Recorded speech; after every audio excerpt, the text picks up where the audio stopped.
All right. So Veronica, if you go into that Liturgies 2022, 2023, and we're in the month of September folder, here's that PDF of all the accompaniment music. This song sheet is the one that's printed for the kids to have at Mass, but you'll see there's a document for each week.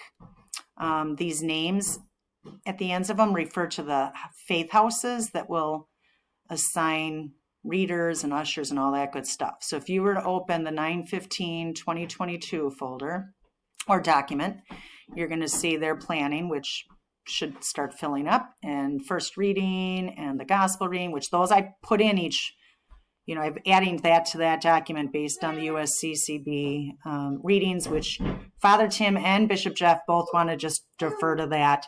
Father Carlos, if he wants to do something different, has to reach out to us to let us know.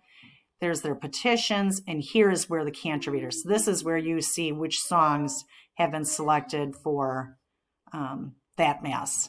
There will be a kid assigned to actually announce these songs for the Mass.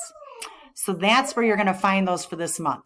Once you move into October, I think I laid out songs that I think would work for the readings. So I have an October song sheet put together for you already. You can use those. You don't have to. You can do whatever you want. But I just was trying to provide something for you. But again, each of these documents, then the last page of it always has cantor reader. And that's where you would add the songs you want to use.